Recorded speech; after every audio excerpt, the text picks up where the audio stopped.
புரியுதா? நான் நிறைய தரேன் இதே மாதிரி. இது எல்லாத்தையும் உங்க மூளையில வந்து புதைச்சு வைக்கணும். புரியுதா? அப்பதான் வந்து உங்களோட பிரைன் வந்து ஒர்த்தா இருக்கும்.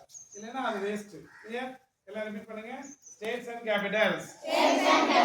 ஆந்திர பிரதேஷ், அமராவதி, அருணாச்சல் பிரதேஷ், ईटानगर, असम, छत्तीसपुर, बिहार, पटना, छत्तीसगढ़, रायपुर, गोवा, पनाजी, गुजरात, गांधीनगर, हरियाणा, छत्तीसगढ़, हिमाचल प्रदेश, शिमला, झारखंड, रांची, कर्नाटका, बेंगलुरु, केरला, तिरुवनंतपुरम, मध्य प्रदेश, भोपाल, महाराष्ट्र, मुंबई, मणिपुर, इम्फाल, मेघालय, शिल्लांग, मिजोरम, आइजवाल, नागालैंड, कोहिमा, ओडिशा, भुवनेश्वर, पंजाब, छत्तीसगढ़, राजस्थान, जयपुर, सिक्किम, गैंगटॉक, तमिलनाडु,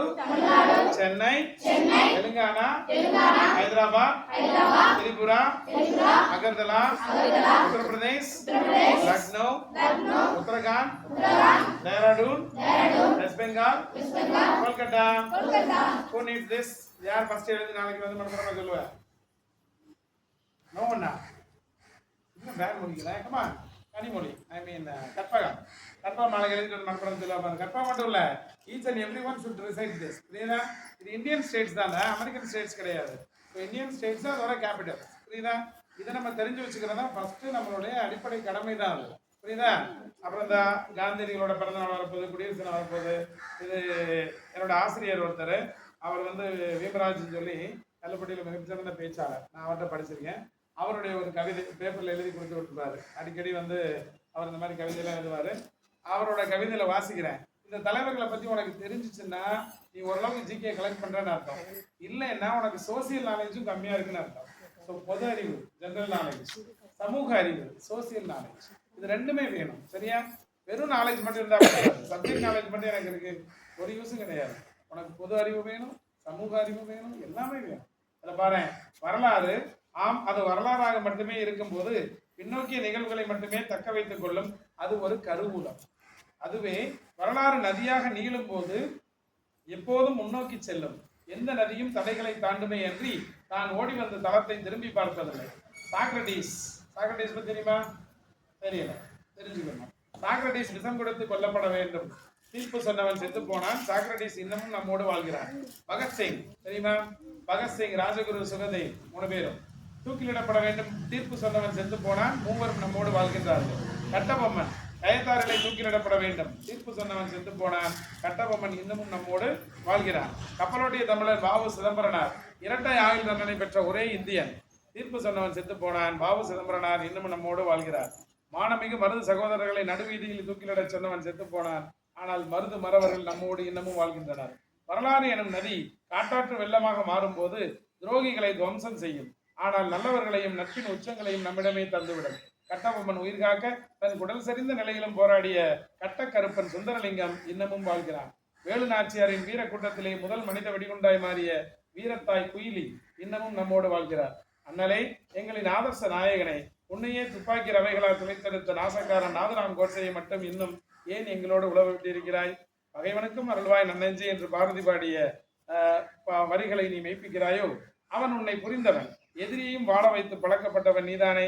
அதனால் தான் உன்னை பார்த்தவுடன் மகாத்மா என்ற பட்டம் சுட்டினான். சமூகத்தின் அத்தனை தளங்களிலும் தடம் பெறலாது பயணப்பட்டவன் நீ. உலக நாடுகள் அனைத்திற்கும் உன்னுடைய சத்தியமும் அகிம்சையும் தானே ஆயுதங்கள். உன்னுடைய உருவச்சிலை இல்லாத நாடே இல்லை. அகச்சிறந்த ஆளுமையே, பதவியே வேண்டாம் என்ற பரதனை, உன்னையும் தேசத்தையும் நிர்ணயம் செய்த தலைவர்களையும் இன்று கயவர்கள் சிலர் விமர்சிக்கலாம். ஏன், கரன்சியில் கூட உன் உருவத்தை காணாமல் செய்து விடலாம். ஆனால் உலகத்தின் மிகப்பெரிய இந்திய ஜனநாயகத்தின் ஆணிவேர் நீதானே. உன் பொக்கை வாய் புன்னகைதானே எங்களுக்கு ஆனந்த கண்ணீர். உண்மையே, சத்தியமே, அகிம்சையே, அண்டை அயலாரை நேசிக்க கற்றுக் கொடுத்த சுதேசியே, அன்பை மட்டுமே பொதித்த எங்கள் போதி மரமே, ஒருமையின் சிகரமே, நிர்மாண திட்டங்களின் நாயகனே, சமூக நீதி தந்த சமத்துவமே, சர்வோதய சமுதாயம் மலர சாதனை செய்தவரே, உன் மலரடி வணங்குகின்றோம்.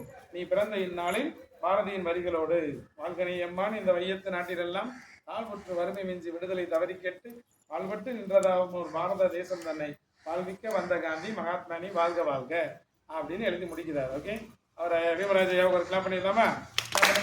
இதில் ஒரு கோடிட்டு காட்டின ராஜகுரு சுகதேவ் வீரத்தாய் குயிலிலிருந்து ஆரம்பித்து கட்டபொம்மன் வரைக்கும் இந்த இவங்கெல்லாம் நம்மளுடைய முன்னோடிகள். புரியுதா?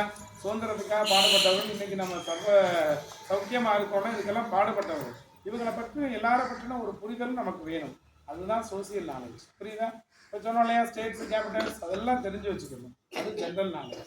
சப்ஜெக்ட் நாலேஜ் வேணும். தமிழ், ஆங்கிலம், கணிதம், எண்ணறிவு, எழுத்தறிவு எல்லாம் வேணும். இது எல்லாம் சேர்ந்தவன் தான் ஒரு முழுமையான ஸ்டூடெண்ட். புரியுதா? நீ ஒரு முழுமையான ஸ்டூடெண்ட் ஆகிறதுக்கு முடிவு பண்ணி இந்த 2025 அடிமேல் அடி எடுத்து வச்சு போகணும். சரியா? இந்த கவிதை யார் எழுதி படிக்கிறான்? எழுதி மனப்பாடம் பண்ணி. Very good my dear. எழுதி மனப்பாடம் பண்ணி குடியரசு தினம் வருது, ஆண்டு விழா வருது, சரியா, இன்ஸ்பெக்ஷன் வருது, நம்மளை நோக்கி வரிசையாக வந்துக்கிட்டே இருக்குது. அது எல்லாத்தையும் நம்ம வெற்றிகரமாக ஃபேஸ் பண்ணணும். இன்றைக்கு முதலாவதாக பொது அறிவு ஜிகே டெஸ்ட்டுக்கு போகிறாங்க ஒரு 8 மாணவர்கள். அவங்களுக்கு எல்லாத்துக்கும் ஒரு கிளாப் பண்ணிடலாமா? போய் முழுமையாக வந்து உங்களோட திறமை வெளிப்படுத்துங்க. சரியா? திறமை நம் கையில் பல நாண்டவன் கையில். சரியா? வெற்றி பெற வாழ்த்துக்கள். வாய்ப்பு.